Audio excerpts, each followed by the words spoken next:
Inspector General report found less than 1% of benefits payments between 2015 and 2022 were proper. And most of those payments were overpayments, not payments to dead people or unqualified Americans. Martin O'Malley joins us now. He's a former Social Security Administration commissioner under President Biden and the former Democratic governor from the great state of Maryland. He is also the author of Smarter Government, How to Govern for Results in the Information Age. I am so glad you are here because we would all agree Social Security can be improved. But DOGE and this administration wants to cut 7,000 more jobs. What is that going to do to this agency? It's absolutely going to crater this agency. In fact, Stephanie, I think Elon Musk and Trump and their DOGE team have probably taken all of the actions, or 90% of the actions they need to take, that'll guarantee that this agency heads into a system collapse. What do I mean by a system collapse? I mean, at first, what you're going to see is a huge exodus. In fact, they're wasting a ton of money paying people for the whole year ahead to leave right now. You're going to see that huge exodus and brain drain from the very people who understand not only how to code the foundational computer language of COBOL, but who understand the architecture and what's stacked up upon it. Then you will see, as we already have started to, intermittent outages of some of those stacks that allow you to process certain types of claims or allow you to go onto the MySSA website and check your own earnings records. How does any of that solve for waste, fraud, abuse, or inefficiency? It is the biggest waste of money is taking an agency that's already been reduced by 10 years of House Republican cuts. They're serving more people than ever because of baby boomers like me raising their active beneficiaries to an all-time high, and yet their staffing is at a 50-year low. So that's why this hits them at such a critical time. I was honored to be there last year. I watched those dedicated public servants turn that leaking battleship on a dime, but it's only this far above the waterline.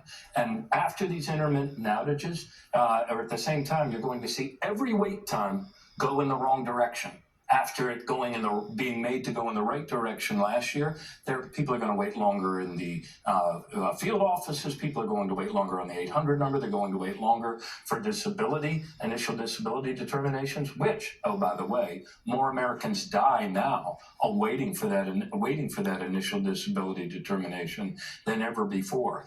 Ultimately, these things are all going to cascade and going to result in an interruption of benefits. How soon that will happen, I don't exactly know, but I believe it'll be in the next 90 days. How long will it last? Why do they want to do this? I'm pretty sure they know senior citizens vote.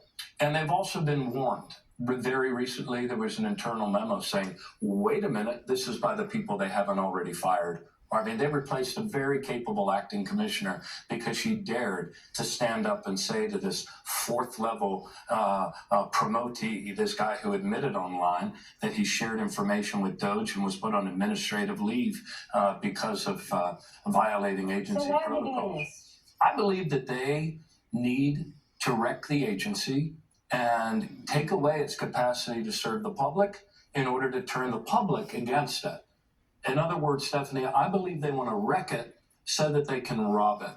What they want to do with the $2.7 trillion that was built up in the reserves to cover that baby boomer generation, I don't know. But I do know that all of the actions they are taking are, by any objective person looking at it, these are things that are going to crater the agency and make it impossible for them to serve the public well. Fact check this for me, because Elon Musk also likes to claim falsely that Social Security is a way for Democrats to make payments to undocumented immigrants. But the truth is, undocumented immigrants do not collect Social Security. They do, however, pay billions into it every single year. Okay, I mean, they're actually subsidizing it for the rest of Americans who collect it. And you know, shame on us, and I say this as a Democrat, they put a lot of money behind this lie in a lot of the swing states. I was always visiting states, and people showed me the mailers that they were sending out and that they were receiving at home.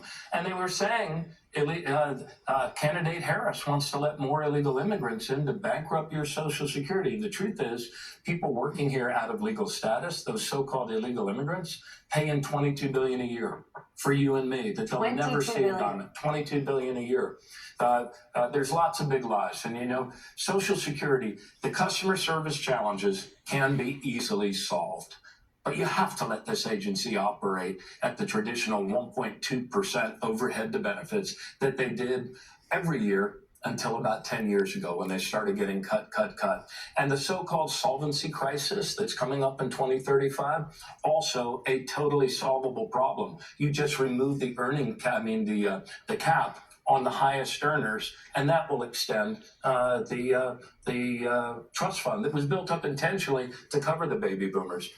There's a lot of lies being told about Social Security, and this, like cratering their ability to serve the public, is all about discrediting the agency. And they need to do that in order to steal from the agency. So the American people, the only thing that's going to save us is if the democracy rises up to stop the steal of their Social Security benefits. So a woman asked me at a town hall just now with Congressman Panetta that I did on the phone before coming up here. She said, well, if they crater the agency in order to liquidate it and to get the trust fund, I'm still going to get back the money that I put in. Aren't I? Sister. It's not the way. That's not the way it works. Well, Social Security last year paid out $1.4 trillion in benefits, and they were paid for by $1.3 trillion from all of us that are still working in the economy. And then they took the difference from that trust fund as it was designed to, and why they built up the surplus. So the reason why the democracy needs to stop this steal is because the only way you're ever going to get back all the credits you earned in Social Security is to keep the co-presidency from stealing Social Security and cratering its ability to serve you, your kids, and your grandkids.